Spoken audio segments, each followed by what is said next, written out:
하나님이 주시는 부흥을 보는 일에 쏟아야 합니다. 교회는 당연히 부흥의 자리에 서 있어야 하지만 점점 박토로 변해가는 사람들의 마음이 부흥을 어렵게 하고 있습니다.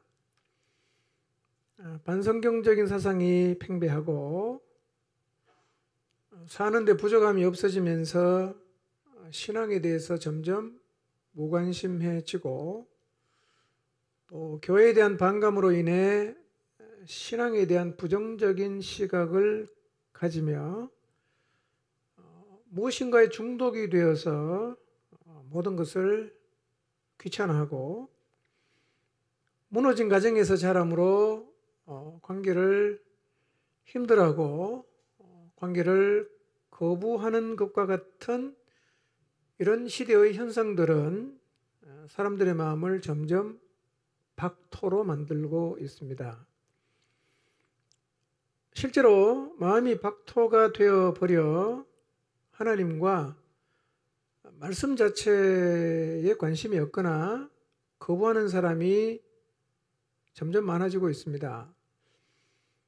이런 현상은 모든 사람들에게서 공통적으로 나타나지만 특히 20, 30대 아래에서 더 두드러지게 나타나고 있습니다. 사람들의 마음이 박토로 변하는 이유는 누구라도 자기가 살고 있는 시대의 영향에서 완전히 벗어나기가 어렵기 때문입니다. 우리가 반성경적 사상을 갖지는 않겠지만 그런 분위기 계속 처져가다 보면 우리도 모르게 어느 정도 용인할 수가 있고요. 신앙에 대한 부정적인 얘기를 계속 들으면 동조는 하지 않는 듯 하나 실제로 알게 모르게 그 영향을 받게 됩니다.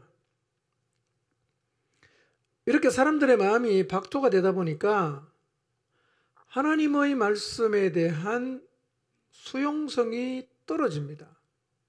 말씀을 들으면 안 받아요. 일부만 받습니다. 그리고 난도질을 해서 마음에 드는 거는 받고 나머지는 다 거부를 합니다. 여러분, 하나님 말씀은 온전히 받아서 심겨져야 부흥이 일어나는데 말씀을 수용을 안 하니까 반토막 잘라서 자기가 받고 싶은 것만 받다가 보니까 진정한 부흥이 일어나지 않는 거예요. 늘 교회를 다니는데 하나님이 주시는 참된 부흥이 뭔지는 계속 모르는 상태로 신앙생활을 하게 돼요. 우리 시대가 그런 시대입니다. 그러니까 부흥이 잘 안 오는 거예요. 늘 말씀을 듣는 것 같지만 다 가려서 듣습니다.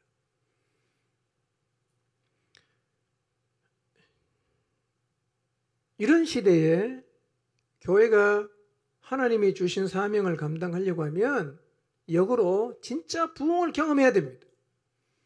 아이러니하죠? 진짜 부흥해야 세상에 영향을 주는데 이 세상의 이 흐름이 부흥을 점점 힘들게 만들고 있습니다.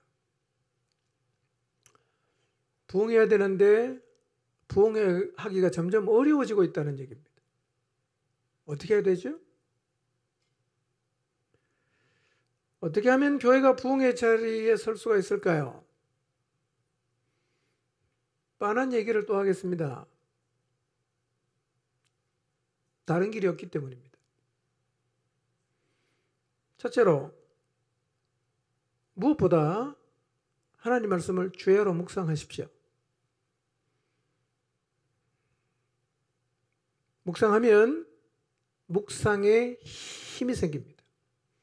하나님 말씀 묵상하는 사람은 반드시 말씀이 주는 힘을 경험합니다. 그러면 그 힘이 나로 하여금 그 말씀대로 순종할 수 있게 하는 거예요. 말씀대로 순종하는 걸 뭐라고 이야기합니까? 개혁이라고 합니다. 개혁은 부흥의 자리로 나가는 대로와 같습니다. 그러므로 부흥의 자리에 서려면 우리 모두가 다시 주야로 하나님 말씀을 묵상하는 일을 시작해야 됩니다.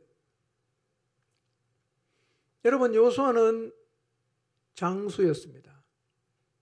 가나안을 정복해야 되는 장수였어요. 하나님께서 여호수아에게 너가 가나안 땅에 들어가서 그 땅을 정복하기 위해서 네가 꼭 해야 될 일이 있다. 그게 뭐냐? 주야로 이 율법책을 묵상해라. 그러면 가능하다.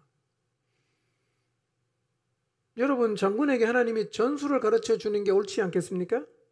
의외로 하나님은 주야로 말씀을 묵상하면 내가 너에게 준 이 가나안 땅 너 충분히 차지할 수 있다고 말씀하셨습니다. 오늘날도 똑같습니다.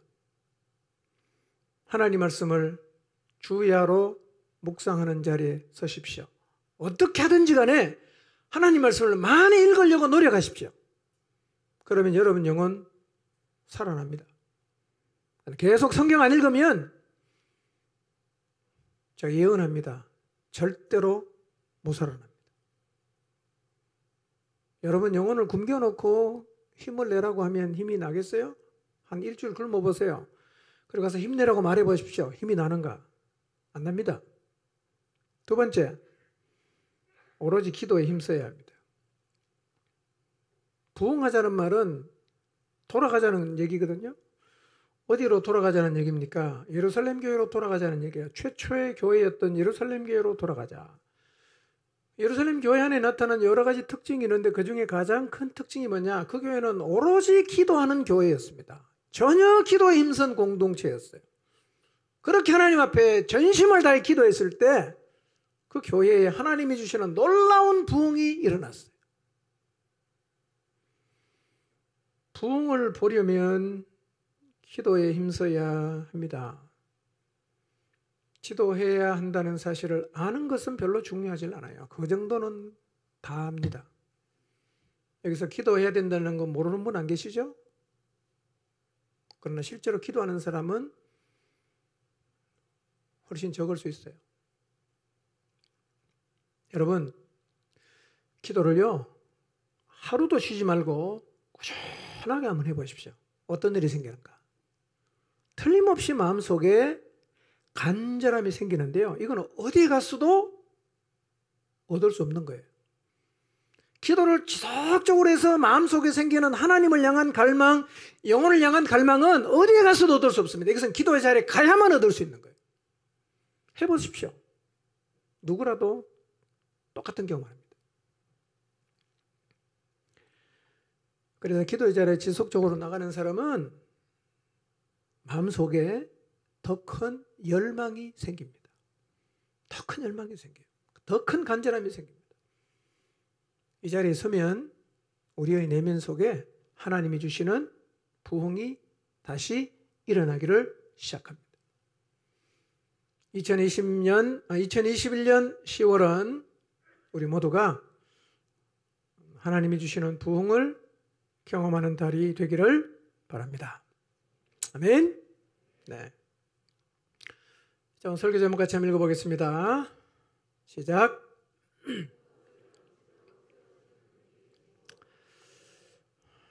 예, 이 의미를 좀 생각해 보세요. 모든 것을 넘치도록 채워주시는 분이 계신 곳이 바로 교회입니다. 오늘부터 교회에 대해서 말씀을 드리려고 합니다. 신앙생활을 하면서 가장 중요한 두 가지를 꼽으라고 하면 하나는 구원이고 하나는 교회입니다. 이 두 가지는 신앙생활에서 정말 중요한 부분입니다. 먼저 이 구원의 문제는 생명의 문제입니다. 그것도 이 땅에서의 생명이 아니라 영원한 생명을 좌우하는 문제이기 때문에 정확하게 알아야 됩니다. 그리고 정직함으로 서야 합니다. 정확하게 알아야 되고 정직함으로 서야 합니다. 그러지 않으면 영원을 잃어버릴 수 있습니다. 구원이 무엇인지, 어떻게 구원받을 수 있는지 정확하게 알아야 합니다. 그리고 자기 자신의 영적인 위치가 어디인지는 정직하게 봐야 됩니다. 우리가 인정해주고 인정 안 해주는 것은 별로 중요하지 않습니다. 하나님이 아니라고 하면 끝입니다. 여러분, 예수님은 잘 믿는다고 막 큰 소리 치면서 살다가 나중에 주님 앞에 갔는데 주님은 너 누구냐? 너는 몰라. 이건 정말 낭패입니다. 지금은 돌이킬 수 있는데 그때 가면 끝입니다. 그래서 지금 정직해야 됩니다. 우길 이유가 하나도 없습니다. 왜 우깁니까? 우길 이유가 없어요. 내 문제입니다. 내 문제. 내 영원한 생명에 관한 문제란 말이에요. 구원이 무언지를 제대로 모르거나 자기 자신의 영적인 상태에 정직하게 직면하지 않으면 속을 수도 있고 속일 수도 있어요. 둘 다 문제죠. 속을 수 있다는 말은 진짜 자기의 상태를 몰라서 속는 거죠. 두 번째, 속일 수 있다는 것은 자기는 솔직하게 알아요. 근데 정직하게 서지 않는 거죠. 속이는 겁니다. 둘 다 문제죠. 그리고 자신의 영적인 위치를 모르게 되면 자기가 지금 뭘 해야 되는지도 모르게 됩니다. 내가 누군지를 알아야 뭘 해야 되는지 알 수 있지 않겠어요? 내 존재가 규명이 안 되면 내가 뭘 해야 되는지는 덩달아 모르게 돼 있어요. 그래서 삶이 결국은 방황하는 거예요. 교회는 나오는데 중심에 뭘 위해 살아야 되는지 삶의 의미와 목표가 없어요. 그냥 댕기는 거예요. 교회는 그냥 다니는 곳이 아니에요. 사명이 명확해야 됩니다. 뭘 위해 살아야 되냐? 어떻게 살아야 되냐? 명확해야죠. 믿는다면.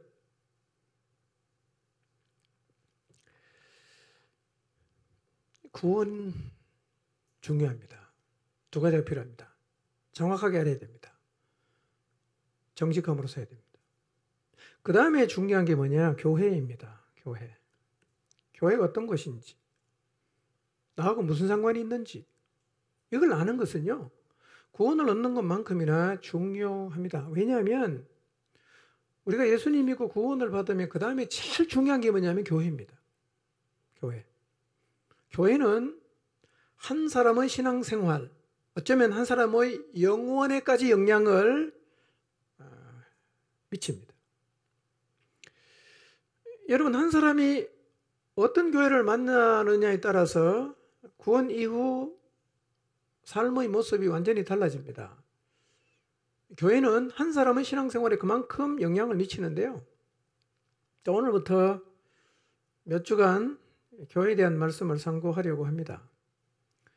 교회라는 주제의 말씀은 제가 여러 번 전했습니다만 최근에 새로 오신 분들이 많고 또 제가 몇 년간 교회에 대한 말씀을 전하지 않았기 때문에 다시 그렇게 중요한 교회에 대해서 차근차근 살펴보는 것이 필요하기 때문입니다. 제가 드리는 질문들에 대해서 한번 대답해 보시길 바랍니다. 소리내 살 필요는 없고요. 스스로 한번 생각해 보시라는 얘기입니다. 교회를 제대로 아는 게 너무너무 중요한데 이유가 뭐냐면 교회의 정체를 어떻게 규명했느냐에 따라서 교회를 대하는 우리의 태도가 달라집니다. 굉장히 중요한 거예요. 아주 쉽게 예를 들겠습니다. 교회는 나쁜 곳이라고 내가 교회의 정체를 규명했어요. 교회를 나쁜 곳이라고 교회의 정체를 규명한 사람이 교회를 어떻게 대하겠어요? 또 하나, 교회를 좋은 곳이라고 정체를 규명했어요. 그럼 그 사람이 교회를 어떻게 대하겠어요? 결국은요, 교회의 정체를 어떻게 규명했느냐에 따라서 교회를 대하는 우리의 태도가 결정이 되고 이것은 우리의 신앙생활에도 절대적으로 영향을 미치는 거예요. 자, 몇 가지 질문을 던져봅시다. 먼저 여러분, 교회가 무엇을 하는 곳이라고 생각하십니까? 교회가 뭐 하는 곳이에요? 포항에도 지금 한 400개의 교회가 있습니다. 또 그중에 우리 교회가 하나이죠. 교회는 뭐 하는 곳입니까? 한번 생각해 보세요. 교회가 뭐 하는 곳이죠? 여러분, 내가 다니고 있고 어쩌면 몸담고 있을 수 있는 교회가 무엇을 하는 곳인지를 모르면 그 교회에 몸담고 있는 내가 무엇을 해야 되는지도 똑같이 모르게 돼 있어요. 교회가 뭔지를 모르면, 뭘 해야 되는지 모르면 내가 교회에 속해 있어도 내가 뭘 해야 되는지를 모르죠. 그러니까 교회가 뭔지를 모르는 사람이 모인 교회는 오합지졸이 될 수밖에 없습니다. 다 각자가 자기가 알아서 하는 거예요. 이 사람은 이렇게 가고 저 사람은 저렇게 가고. 교회가 뭘 하는 것일까? 질문으로 남깁니다. 두 번째 질문. 교회는 누가 만들었을까요? 누가 만들었을까요? 한번 생각해 보세요. 누가 만들었죠, 교회?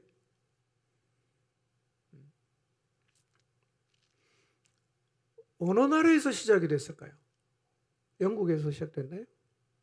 부흥할 때. 영국 교회가 한창 부흥할 때 그때 교회가 생겼을까요? 아니면 미국 교회가 한창 부흥할 때 생겼을까요? 언제 교회가 생겼을까요? 그리고 한국에는 언제 교회가 도입이 됐을까요? 또 다른 질문. 교회를 누가 만들었을까요? 누가? 여러분, 교회를 만든 분을 알고 계십니까? 이 질문은 굉장히 중요합니다. 이것도 교회의 정체성과 연관이 있는데요. 만약에요, 교회가 사람이 만든 거라고 하면 교회의 정체는 상황에 따라 바꿀 수 있어요. 어차피 사람이 만든 거니까.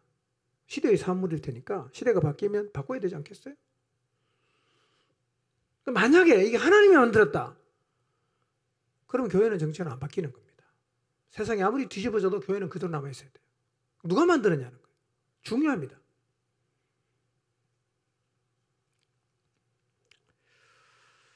에베소 3장 말씀을 보면 교회가 어떤 곳인지, 교회를 누가 만들었는지를 말씀하고 있어요. 이 두 개의 질문에 대한 답을 찾다 보면 자연스럽게 교회가 언제부터 생겨났는지도 알게 돼요. 자, 또 한 가지 더 질문. 교회가 꼭 필요한 겁니까? 여러분 생각은 어떻습니까? 교회가 꼭 필요한 것입니까? 귀찮은 것입니까? 구약시대 성전이 있었죠. 나라가 망하고 바벨론 포로로 잡혀가고 거기서 그들 회당을 만들어서 신앙생활을 했어요. 70년 만에 다시 돌아와서 성전을 재건했어요. 자, 그러면 이미 성전이 있고 또 바벨론 포로 시대 회당이 있으니까 뭐 성전 제도를 그냥 유지해 가든지 아니면 회당 제도를 확산시키든지 그렇게 가면 되잖아요. 왜 또 교회가 필요하죠? 왜 복잡하게 교회를 자꾸 만들어서 사람을 괴롭히게 하는가? 그 생각을 혹시 해본 적이 있는 분이 계실지 몰라요. 귀찮아 죽겠다. 그래서 오늘날에는요, 교회의 필요성에 대해서 근본적으로 의문을 가지는 사람이 적지 않습니다. 교회의 필요성에 대해서 근본적으로 의문을 갖는 거예요. 교회가 왜 필요한가? 믿고 나면 나 혼자서도 신앙생활을 할 수 있지 않나? 혼자서 성경 읽을 수 있고 있는 거 맞습니다. 혼자 기도할 수 있다. 맞아요. 혼자 큐티할 수 있다. 맞습니다. 혼자 전도하면 되지. 맞아요. 왜 교회가 필요하죠? 이 바쁜 시대에 얼마나 바빠요 다들. 그 시간을 빼앗기면서까지 또 간섭받으면서까지 교회에 소속될 이유가 뭔가? 교회 필요 없다. 는 생각을 가진 사람이 적지 않습니다. 교회는 정말 그런 것일까요? 사람들이 생각합니다. 유튜브에 들어가면 설교 엄청나죠? 내 마음에 드는 설교 다 골라서 들을 수 있어요. 아주 짧고 삼박한 설교 많습니다. 왜 교회를 나와야 돼요? 그거 들으면 되지. 그래서 개인주의가 팽배한 우리 시대의 그리스도인 가운데는 이제 신앙생활을 좀 내가 알아서 하고 싶다. 어디에도 소속 안 되고 누구 간섭도 안 받고 내 취향대로 그냥 자유롭게 신앙생활을 하고 싶다는 생각으로 교회를 안 나가는 사람이 많아지고 있습니다. 그리고 아직 교회는 나오는데 교회와 아무 상관없이 자기 마음대로 신앙생활을 하려는 사람도 많아지고 있습니다. 몸은 여기 왔는데 교회랑 아무 상관없어요. 자기가 다 알아서 합니다. 여러분, 교회는 정말 필요 없는 것일까요? 생각해 보세요. 교회는 정말 필요 없는 것일까요? 교회라는 곳은 버릴 수도 없고 갖고 있기는 너무 좀 부담스러운 애물단지 같은 곳이 교회일까요?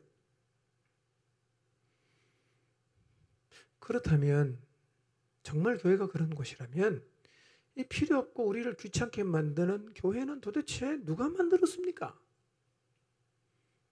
이거 누가 안 만들었으면 얼마나 우리가 편안하게 신앙생활을 할 수 있을 것 같은데 이 귀찮은 우리를 귀찮게 만드는 교회는 도대체 누가 만들어갖고 이 사람을 괴롭히는가? 확인해 봅시다. 누가 만들었는가? 특히 코로나가 만연하고 있는 지금은 교회를 나가려고 해도 나갈 수가 없는 특별한 상황이 계속되고 있습니다. 안 그래도 교회가 필요 없다고 생각해서 교회 없이 신앙생활을 하려는 사람이 많은 때에 교회를 아예 갈 수 없는 상황이 거의 2년 동안 유지가 되고 있으니까 이건 정말 엎친 데 덮친 상황이 생긴 거예요. 아주 심각한 문제입니다. 이제는 교회 가지 않고 유튜브로 설교를 듣고 예배를 드리면서 이제 그것을 당연하게 여기는 사람이 늘어나고 있고요. 이렇게 하는 시간이 길어지면서 영적으로 완전히 메말라버리고 죽어가는 사람이 너무 많습니다. 우리도 코로나가 초기예요. 20명 이상 못 들어간다. 이렇게 했을 때 여러분 집에서 유튜브로 예배드린 기억나시죠? 잘 되던가요? 틀어놓고 설거지하고 틀어놓고 화장실 가고 전화 받고 유튜브로 해서는 우선 다른 걸 다 떠났어도요 집중하기가 정말 어렵다는 거 우리 다 잘 알고 있어요. 이렇게 하면요 얼마 지나지 않으면 신앙이 바닥을 칩니다. 그리고 교회를 떠나는 사람이 많이 생겨날 수밖에 없어요. 교회 출석하지 않는 사람, 코로나로 출석하고 싶은 마음은 있지만 출석하지 못하는 사람이 엄청 늘어났어요. 그리고 이제 젊은 사람들 중심으로 유튜브 예배에 너무 익숙해지는 거예요. 마음속에서 이제 교회 가지 말고 이걸로 해야 되겠다. 내 마음대로 이것도 이 설교도 듣고 저 설교도 듣고 얼마나 좋아. 이제 그렇게 마음을 먹고 있는 사람도 적지 않습니다. 아주 안타까운 일이죠. 염려가 되는 건요. 이런 마음을 갖고 있는 사람은 코로나가 종식돼도 교회로 안 돌아옵니다. 많은 전문가들이 안 돌아올 거라고 예견합니다. 안 돌아올 거다. 한국교회 내일이 걱정이 됩니다. 지금 교회 안 나오는 사람 반 이상이 만약에 안 나온다. 그러면요 한국교회가 숫자가 그냥 확 줄어버립니다. 한국교회가요 급격하게 쇠락할 수 있어요. 지금의 이 상황을 우리는 심각하게 받아야 되고요. 교회가 도대체 어떤 곳인가에 대해서 우리가 성경에 주시는 가르침을 받아야 됩니다. 이게 교회구나. 교회는 필요 없는 것이 절대로 아니구나. 이걸 우리가 하나님 말씀을 통해서 확신을 해야 돼요. 자, 이외에도 교회에 대해서 더 많은 질문을 할 수 있지만 차차 다루기로 하고요. 오늘은 교회가 어떻게 시작이 되었는지, 그리고 교회가 얼마나 대단한 것인가에 대해서 말씀을 상고하도록 하겠습니다. 자, 오늘 우리가 읽었던 본문에는요, 두 가지 얘기하고 있습니다. 교회를 누가 세웠냐, 그 다음에 교회가 얼마나 대단한 것인가, 그 두 가지에 대한 얘기를 하고 있어요. 1장 15절에서 23절인데요. 읽지는 않겠습니다. 바울이 지금 에베소 교인들을 향해서 기도하고 있는 내용인데요. 크게 세 가지 기도를 해요. 제일 먼저는 이제 하나님 앞에 데살로니가 교인들을 기억하면서 감사하면서 17절부터 보면 세 가지 기도합니다. 하나님 뭐냐? 하나님께서 지혜와 계시의 영을 주셔서 하나님을 알도록 기도하고 있어요.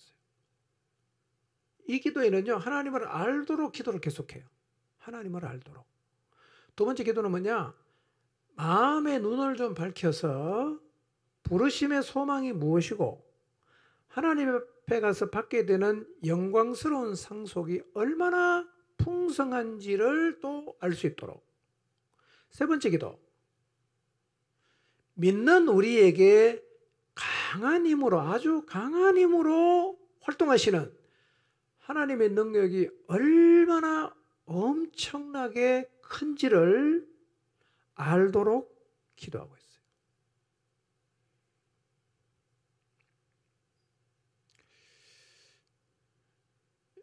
교회에다가 보낸 편지거든요.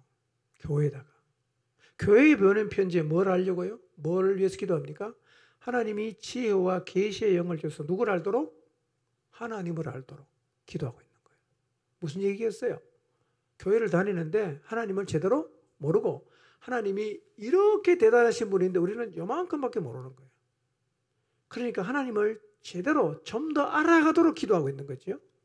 두 번째로는 마음의 눈을 밝혀서 부르심에 속한 소망이 얼마나 대단한 것인지, 상속이 얼마나 풍성한지를 알도록 기도하고요. 세 번째 기도가 뭡니까? 우리 안에서 강한 힘으로 활동하시는 하나님의 능력이 얼마나 큰지를 뭐도록? 알도록 기도하는 거예요. 자, 오늘은 세 번째 부분을 좀 집중해서 살펴보겠습니다. 자, 19절을 같이 읽어봅니다. 19절 시작.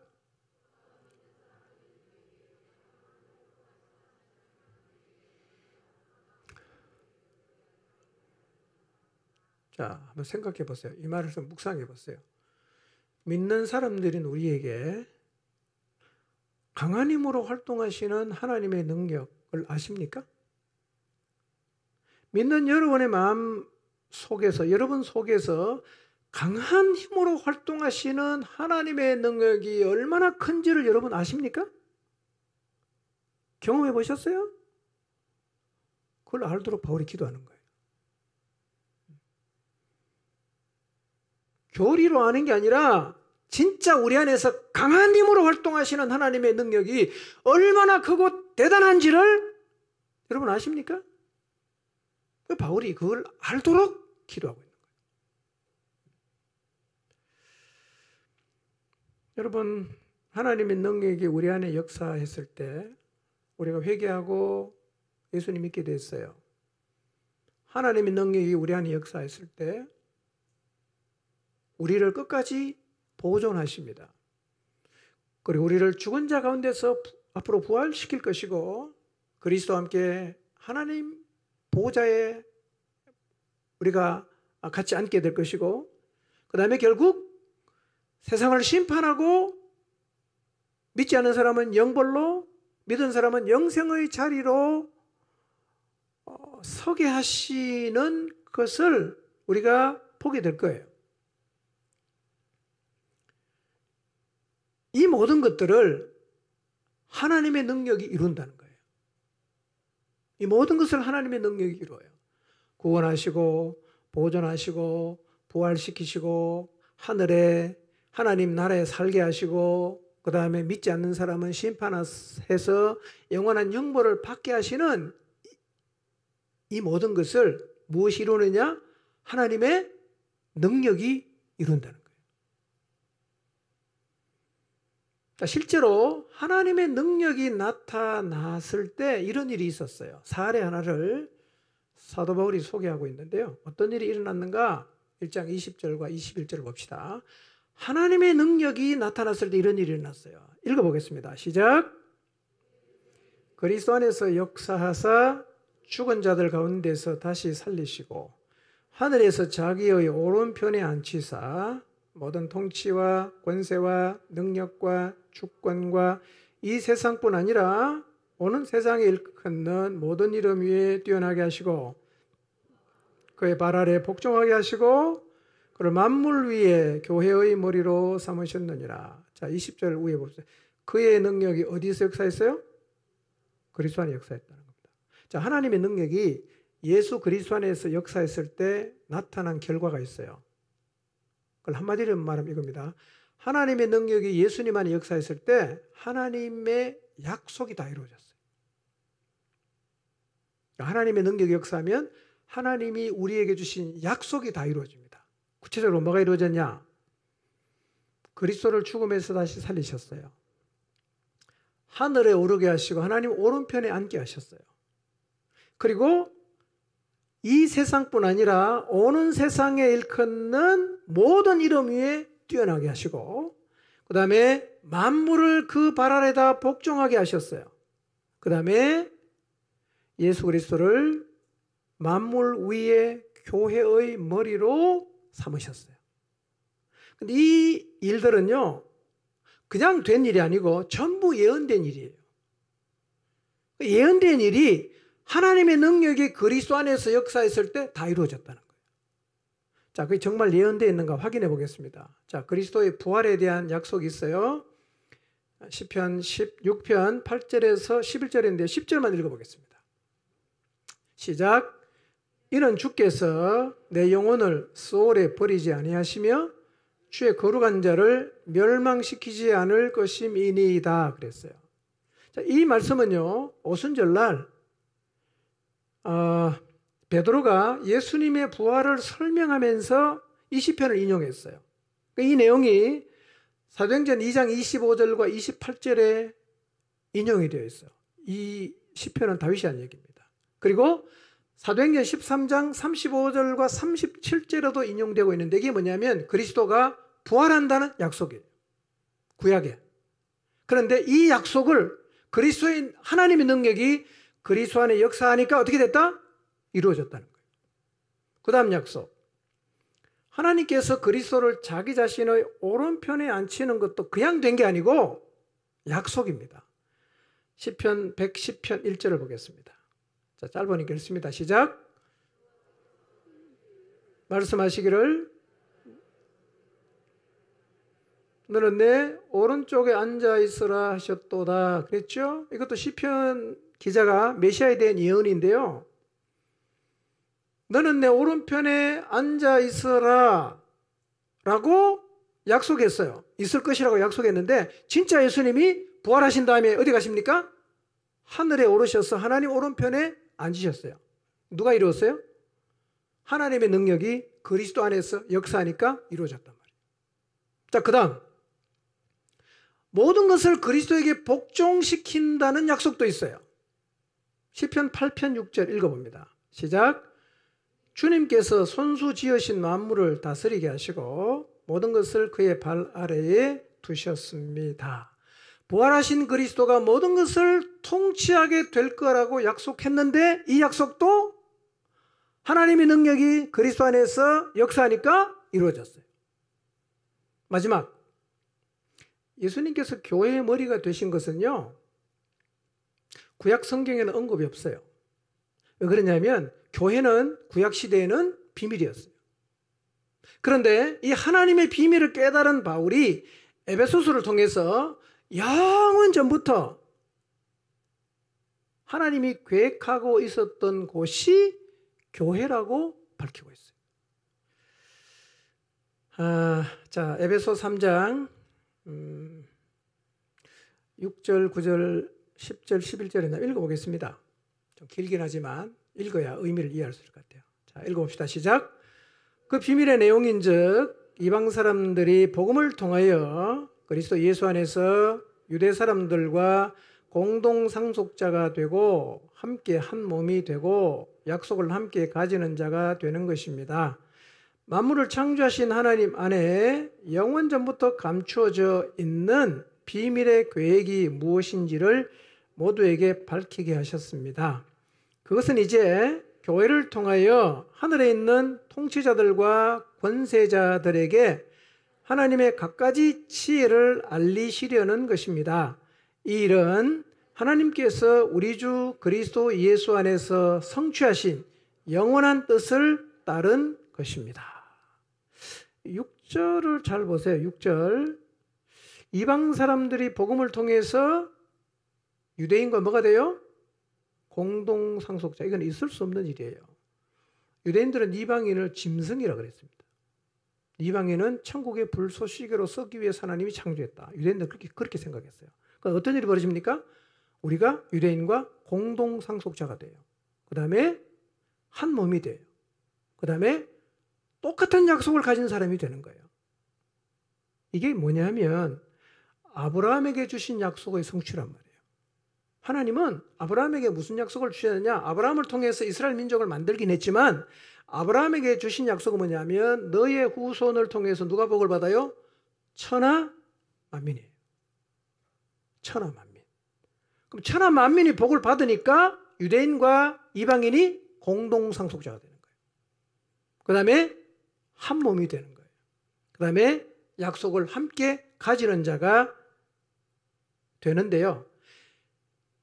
하나님은 만물을 창조하신 하나님 안에 영원히 감추어져 있던 비밀 하나를 가르쳐 주는데 그게 뭐냐면 이 일을 온 세상에 전파하기 위해서 하나님이 영원전부터 준비해 놓은 것이 하나 있었는데 그게 뭐라고요? 교회라는 거예요. 교회. 여러분, 하나님이 천하 만민에게 복음을 전해야 되는데요. 유대인을 쓸 수가 없어요. 유대인은 편견에 사로잡혀갖고 지금도 유대인들은 자기들만 하나님이 선택한 민족이라고 생각하기 때문에 이방인을 취급하지 않습니다. 자, 그러면 이방인은 하나님을 떠나 있잖아요. 누가 온 세상 사람들에게 복음 전하는 일을 할 수가 있겠어요? 아무도 없어요. 그래서 하나님의 심중에 영원전부터 이 일을 하기 위해서 준비한 곳이 하나 있었는데 그게 뭐라고 말합니까? 교회라는 거예요. 교회. 그래서 11절에 이렇게 말하지 않습니까? 이 일은 하나님께서 우리 주 그리스도 예수 안에서 성취하신 영원한 뜻을 따른 것이다. 영원전에 하나님은 이 일을 하기로 계획하고 있다가 언제 나타냈냐? 마지막 때에 나타냈어요. 그래서 구약시대 사람은 모르는 거예요. 아브라함도 모르고 위대한 선지자도 다 몰라요. 왜냐하면 비밀이었어요.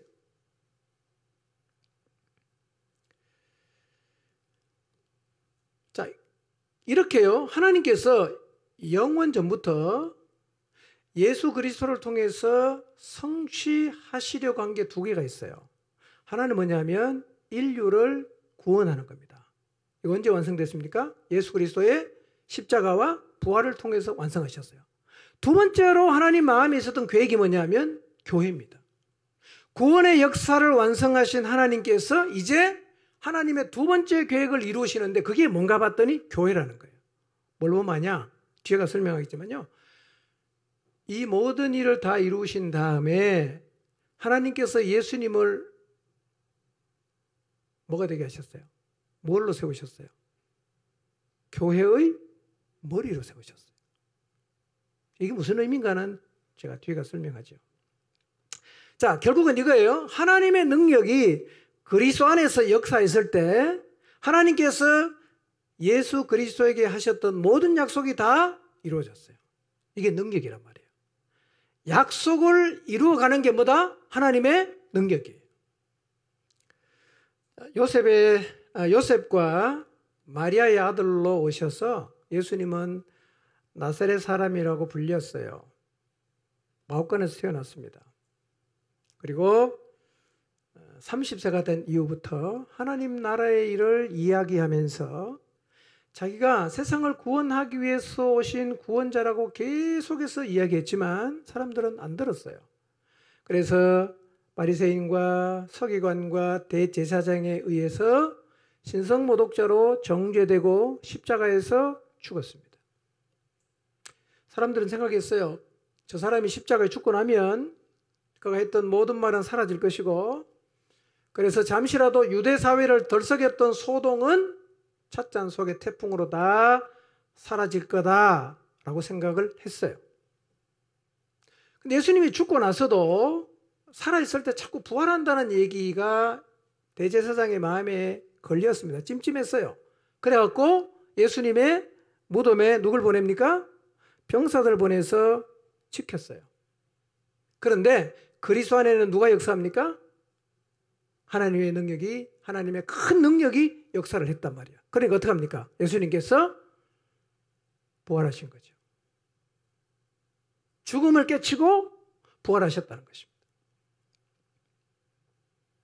그런데 이 놀라운 능력은 지금 말이에요, 교회 안에서 계속해서 역사하고 나타나고 있다는 겁니다. 놀라운 능력은, 예수 그리스도 안에 역사했던 그 놀라운 하나님의 능력은 지금은 교회 안에서 동일하게 나타나고 있어요.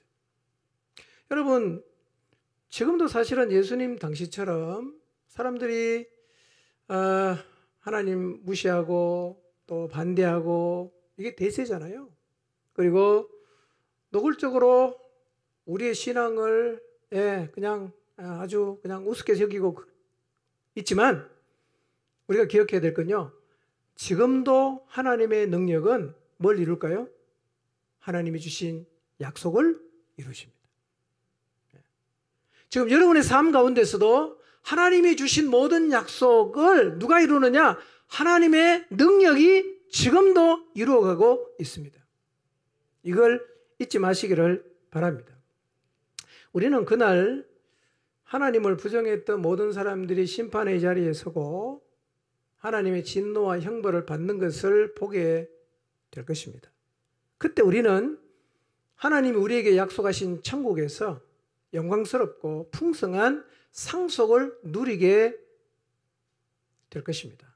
왜냐하면 지금도 하나님의 능력이 우리 가운데서 계속해서 역사하고 있으니까요. 꿈이 이루어지는 게 아니라 뭐가 이루어집니까? 약속은 이루어집니다. 저는 지금도 다음 세대를 어떻게 구원의 자리로 이끌지가 고민입니다. 그런데 다음 세대를 섬기는 청년부나 청소년부나 유년부 사역자들의 이야기를 들어보면 한 해가 다르게 아이들의 태도와 심성이 급격하게 나빠지고 있다. 상상을 초월할 정도로 나빠지고 있습니다. 인간적으로 보면 저 친구가 진짜 마음을 열고 예수님을 믿을 수 있을까? 불가능하게 보이는 아주 나쁜 상태에 있는 다음 세대도 사실은 여기저기서 보입니다. 인간적으로 생각하면 저 친구가 될까? 저 친구가 예수님 믿을 수 있을까? 이런 생각이 드는 친구들이 죄송합니다, 심심치 않게 보입니다.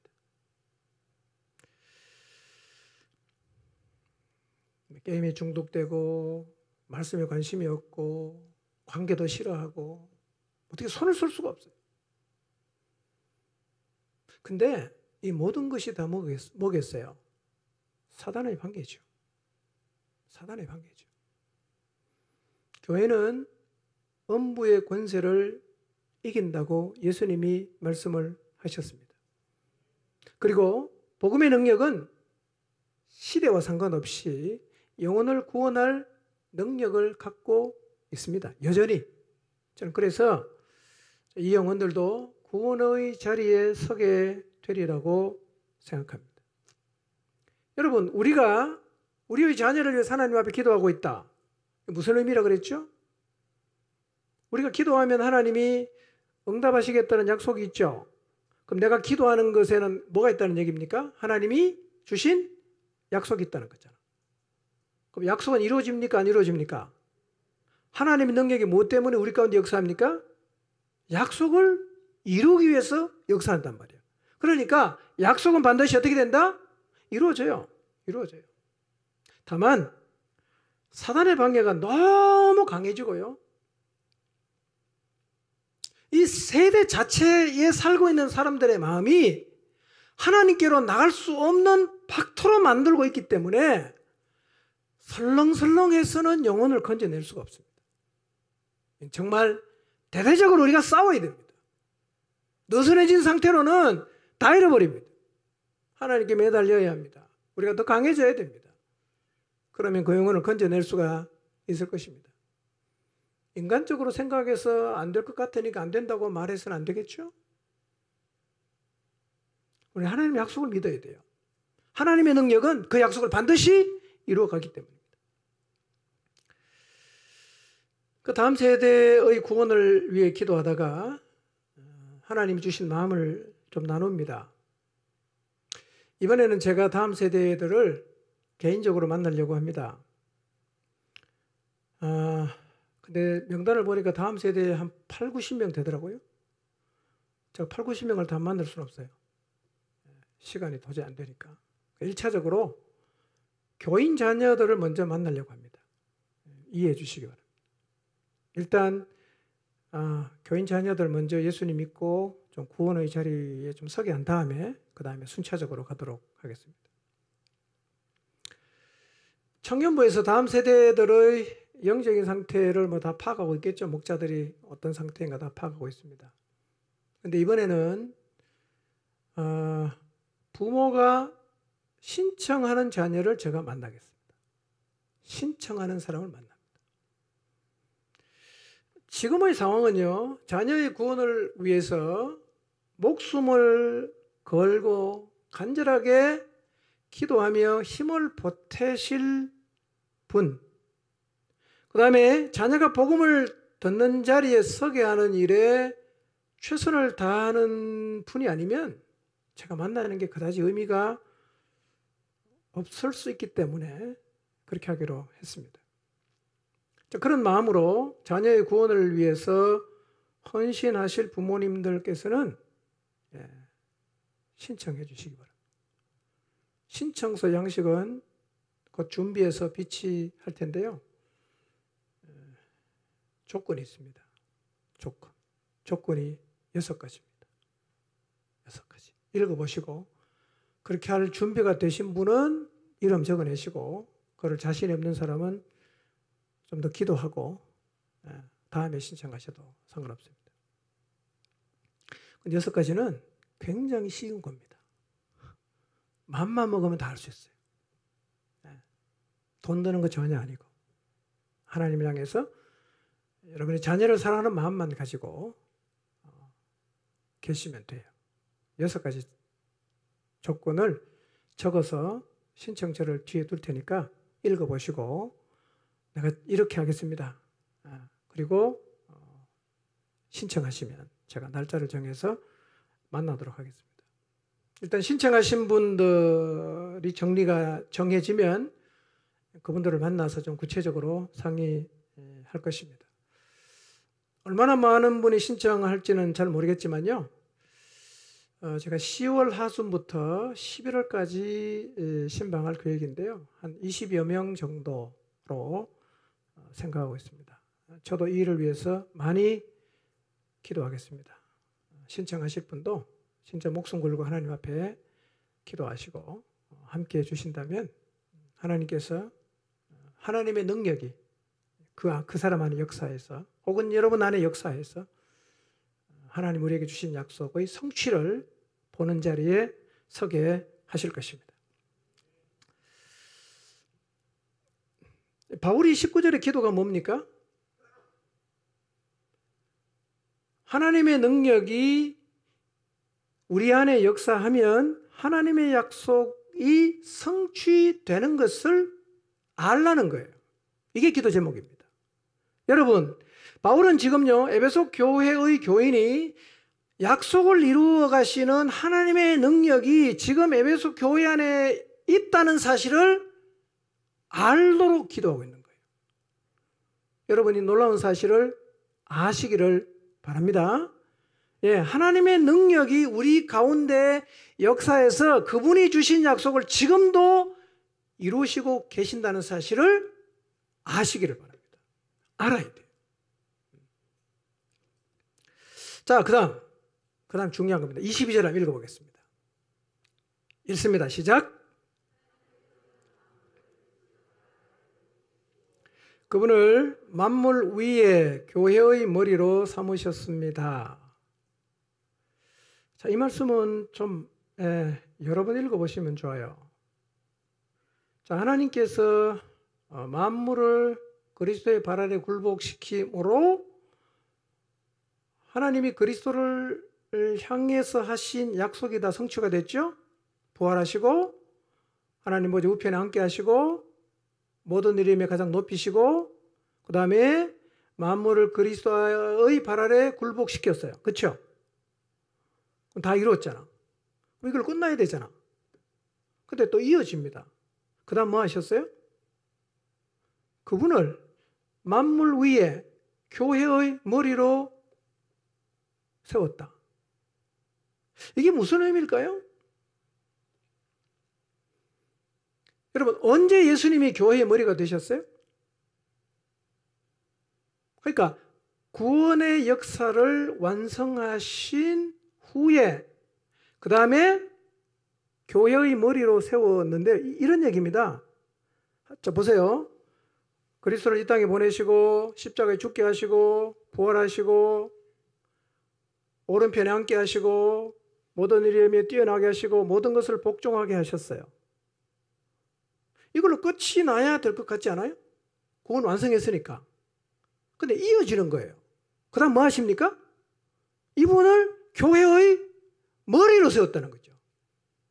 결국 무슨 얘기냐? 지금 하나님께서 예수 그리스도에게 하신 그 약속을 쭉 성취해 가는데 어디까지 가고 있습니까? 끝이 구원의 완성으로 끝나는 게 아니라 어디까지 갑니까? 교회까지 연결되는 거죠. 그러니까 처음부터 하나님 마음속에는 뭐가 있었다는 얘기일까요? 교회가 있었다는 거죠.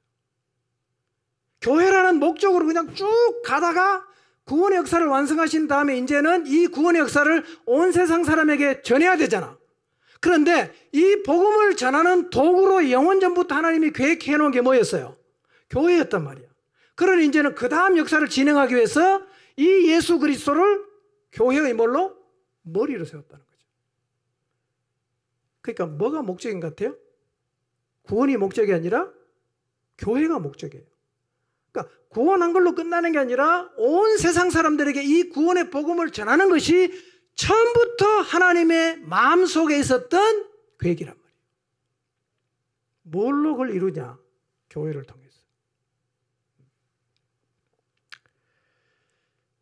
목적이 뭐라는 겁니까? 교회라는 거예요. 목적이.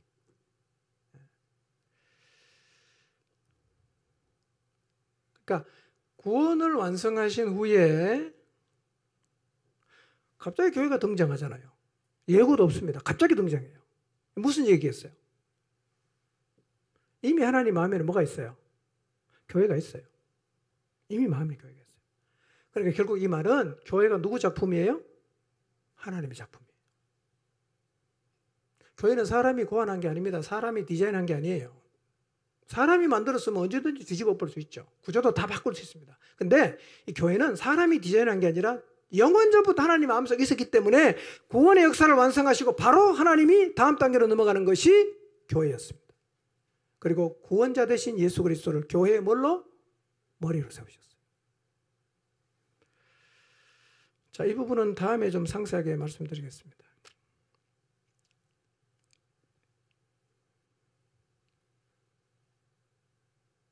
예수 그리스도는 교회의 뭐죠?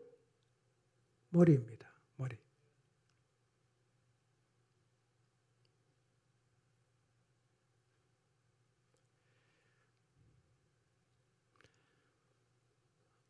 여러분, 예수님은 교회의 머리이면서 동시에 모든 만물의 머리도 돼요. 예수님은 교회만 다스리는 게 아니라 온 천지 만물을 다 다스리세요. 예수 그리스도의 권위는 교회에만 국한되어 있는 게 아니라 모든 만물에까지 미쳐요. 왜냐하면 만물의 권위를, 만물에 대해서 권위를 가지신 분이시기 때문인데요. 이 말은 이거예요. 하나님의 명령을 수행하는 데 필요한 이 땅에서의 자원을 그분은 교회에 나눠주실 수 있다는 거예요. 저는 이걸 많이 경험을 해요. 하나님 나라를 위해서 필요하면 하나님이 주시는구나 참 많이 경험합니다. 우리가 가지고 있지 않았는데 어떤 식으로 공급이 되는지를 내가 잘 모르겠는데 하여튼 하나님은 하나님의 나라를 세워가는 데 필요한 것은요, 어떤 형태로든 공급을 해주시는 거예요. 왜 그게 가능하냐? 예수님은 교회만의 머리가 아니라 만물을 통치하시는 만물의 머리가 되시기 때문입니다. 예수 그리스도가 교회 뭐라고요? 머리예요. 그리고 교회는 언제 계획됐습니까? 하나님 마음속에는 영원전부터. 교회 누가 만들었습니까? 하나님 만들었어요. 하나님 계획하셨어요. 어떻게 만들었는가? 그건 다음에 좀 살피겠습니다. 자, 22절을 보겠습니다. 23절 보겠습니다. 읽겠습니다. 시작. 교회는 그의 몸이니 만물 안에서 만물을 충만하게 하시는 이의 충만함이니라. 자, 예수님을 교회의 머리로 하나님이 세우셨어요. 어디의 머리로요? 교회의 머리로 세우셨어요. 교회는 어떤 것입니까? 교회는? 자, 여러분 교회 속해 있고 교회 다니고 있잖아요. 교회는 어떤 것이죠?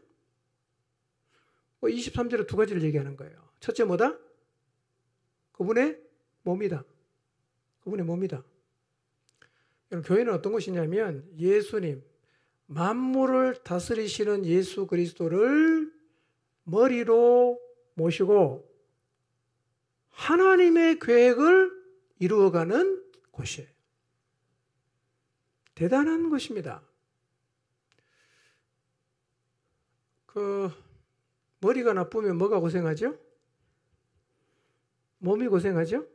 머리가 안 돌아가면 몸이 이제 바빠지는데요. 교회 머리가 누구죠? 그러면 예수 그리스도의 지혜, 예수 그리스도의 능력 다 누구 겁니까? 우리 거잖아요. 교회에는 예수 그리스도의 지혜와 예수 그리스도의 능력 모든 것이 다 있어요. 교회는 정말 대단한 곳입니다. 둘째는요, 그 다음 말씀 보면 교회가 어떤 것이냐? 만물 안에서 만물을 충만하게 하시는 이의 충만함이다. 이렇게 표현을 했어요. 좀 어렵죠? 말이 베베 꼬여갖고 그냥 풀지도 안 하고 꽃처럼 끝나버린 것 같아요, 느낌이. 만물 안에서 만물을 충만케 하시는 이의 충만함이다. 이렇게 얘기했거든요. 이 표현은 좀 이해하기가 좀 난해해서 다양하게 해석이 되고 있는데 그중에 가장 두드러진 견해가 이거예요. 교회는 그리스도로 말미암아 충만하게 되고 교회는 그리스도로 말미암아 충만하게 되고 그 다음에 그리스도는 교회를 통해 세상을 완전히 충만하게 하신다는 의미예요. 자, 지금 글씨 띄워졌거든요. 한번 보세요. 의미를 잘 생각해 보세요. 교회는 뭘로 충만해집니까? 그리스도로 말미암아 충만해지는 거예요. 교회는요, 예수 그리스도로 충만해야지 머리 좋은 사람, 돈 많은 사람, 사회적으로 똑똑한 사람으로 충만해지는 것이 아니에요. 교회는 오직 예수 그리스도로 충만해지는 곳입니다. 여러분의 목장도 그런 곳이 되어야 합니다. 다른 걸로 충만하면 안 돼요. 다른 것으로 충만하면 냄새가 나요. 오직 예수 그리스도로만 충만해야 됩니다. 그 다음에 그리스도는 무엇을 통해서 세상을 충만케 하신다고요? 교회를 통해서. 아주 중요한 얘기입니다. 교회는 어떤 것이냐? 그리스도로 말미암아 충만하게 되는 것이고, 예수 그리스도, 머리 대신 예수 그리스도는 몸인 교회를 통해서 세상을 충만하게 하시기 때문에 교회의 역할이 굉장히 중요한 거예요. 교회가 살아있고 머리 대신 주님 말씀에 순종해야 그 교회를 통해서 세상을 충만하게 할 수가 있기 때문입니다. 하나님은 그렇게 역사하세요. 교회는요, 주님의 몸인 교회는 세상을 충만케 하는 곳입니다. 이 사실을 기억하시기를 바랍니다. 근데 에베소서 1장 23절을요, 이렇게 번역한 번역본이 몇 개 있는데요. 우선 쉬운 성경을 한번 보겠습니다. 쉬운 성경은 이렇게 번역했어요. 한번 읽어볼까요? 시작.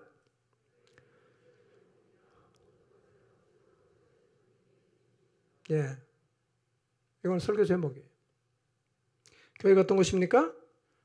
모든 것을 넘치도록 채우시는 분인 그리스도께서 계시는 곳, 그리스도께서 머리가 되신 곳이 교회입니다.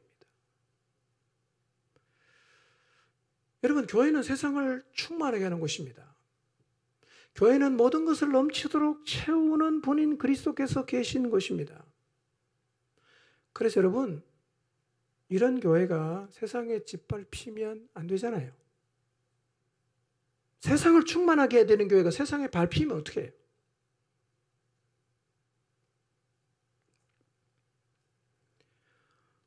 꼭 기억하십시오. 모든 약속을 이루시는 하나님의 능력이 지금도 교회 안에서 역사하고 있습니다. 믿으시기 바랍니다.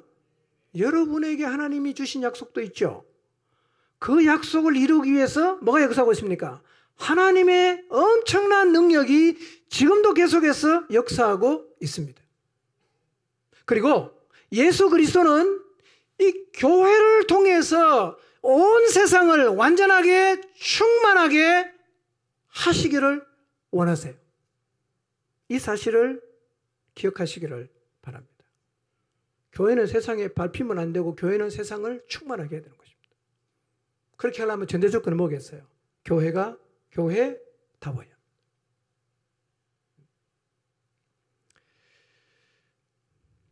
이제 하나님의 약속이 있는데 그 내용도 다 알고 있는데 상황이 너무 힘들어갖고 자꾸 한계 안에 갇혀 있다면 이제 그 한계를 박차고 약속을 성취하시는 하나님의 능력이 지금도 우리 안에서 역사하고 있다는 사실을 믿고 돌파해 나가시기를 바랍니다.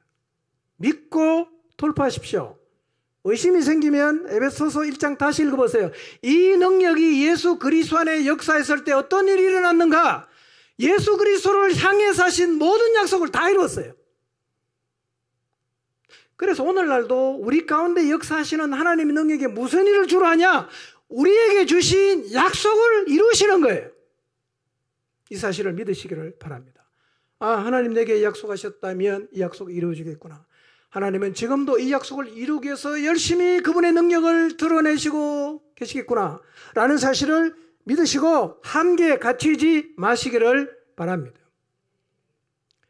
그리고 우주적 교회가 아닌 포항중앙침례교회라는 지역 교회에 지금도 세상을 충만케 하시고 모든 것을 넘치도록 채우시는 예수 그리스도가 머리로 계셔서 지금도 다스리고 통치하신다는 사실을 마음에 깊이 새기시고 교회의 능력과 위대함을 확신하며 살아가시기를 주님의 이름으로 축복합니다.